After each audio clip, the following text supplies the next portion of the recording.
Are you pouring your heart and soul into your online business, but something just feels off? Do you ever feel like you're hitting an invisible ceiling, no matter how hard you try? You're not alone. Many entrepreneurs face these same struggles.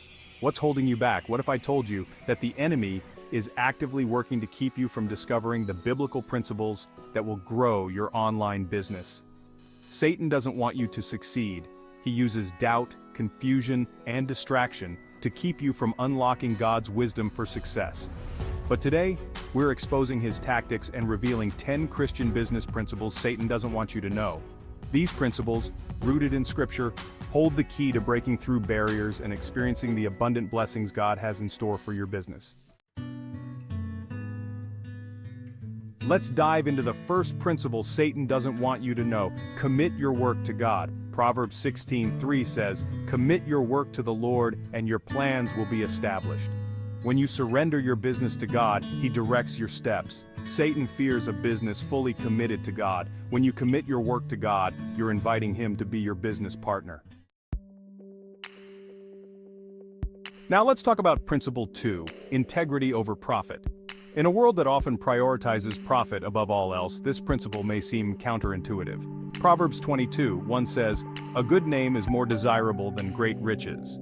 The enemy wants you to chase quick success, to cut corners, to compromise your values for a bigger paycheck. But God calls us to a higher standard.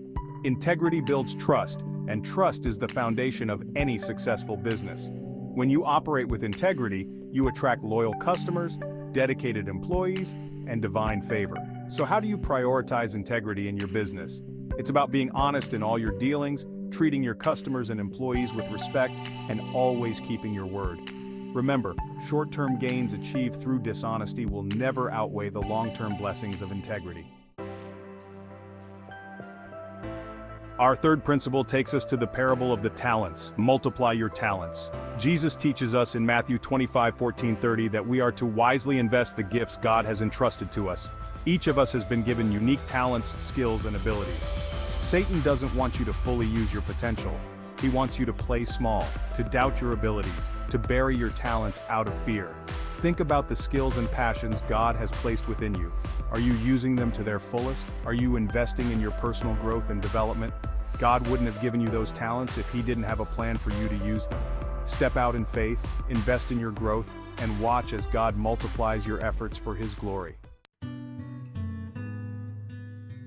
Principle 4 is all about seeking wisdom. James 1:5 tells us, "If any of you lacks wisdom, ask God, who gives generously to all without finding fault." Running a business can be challenging. You'll face decisions that require discernment, situations that demand insight beyond your own understanding. Satan wants you to rely on your own understanding, to lean on your own logic and intellect. But God offers us a different kind of wisdom, a wisdom that comes from above. This wisdom is available to all who ask for it. It's about praying for discernment, seeking counsel from wise mentors, and studying His Word for direction. When you seek God's wisdom, you tap into a source of knowledge and understanding that surpasses human comprehension. Our fifth principle reminds us that diligence leads to abundance. Proverbs 21:5 teaches, "The plans of the diligent lead to profit." Building a successful business takes hard work and perseverance. God calls us to be diligent, to keep moving forward, even when we don't feel like it. It's about consistently showing up and trusting God to honor our hard work. Principle 6 is about trusting in God's provision. Philippians 4:19 reminds us, "God will supply every need of yours according to His riches in glory." Finances can be a major source of stress for entrepreneurs, but God is a God of abundance. When you trust in His provision, you release the burden of worry and fear. Let's talk about Principle 7, practice generosity. The Bible teaches in 2 Corinthians 9:6, "Whoever sows sparingly will also reap sparingly, and whoever sows generously will also reap generously." Generosity isn't just about money, it's about having an open hand with everything God has blessed you with, your time, your resources, your talents. The enemy doesn't want you to live generously. He wants you to hoard your blessings, to believe that the more you hold on to, the more secure you are. But God's economy operates on a different principle. The more you give, the more you receive. When you practice generosity, you tap into the heart of God, who is a giver by nature. As you sow seeds of generosity, watch as God multiplies your harvest beyond your wildest dreams. Our eighth principle is crucial: honor the Sabbath. In a culture that glorifies the hustle, this principle can be a challenge, but it's one of the most important principles for living a balanced and fulfilling life. Satan wants to keep you hustling non-stop. He wants you to believe that your worth is tied to your productivity, that rest is for the weak.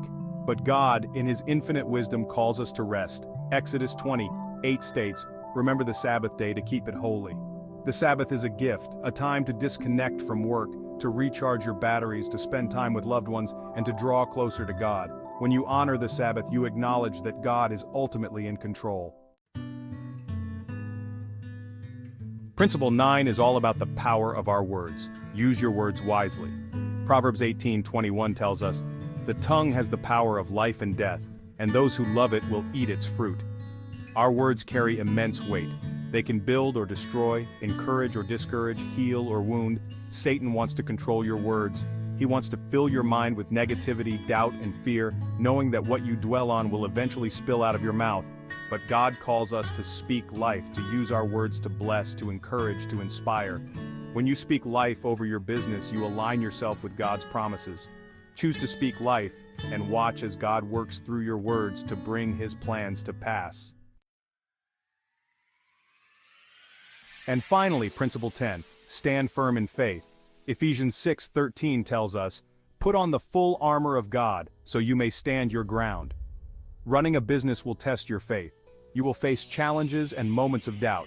Stand firm in faith, declaring God is bigger than your circumstances. Put on the armor of God every day. These 10 principles are your weapons against the enemy's tactics. Satan doesn't want you to know them, because they carry the power to transform your business and make an eternal impact. It's time to stop letting the enemy steal what God has for you. Start applying these principles today and watch God move powerfully through your business. So which of these principles will you apply first? Let me know in the comments. And don't forget to subscribe for more insights on growing a kingdom-focused business. See you in the next video.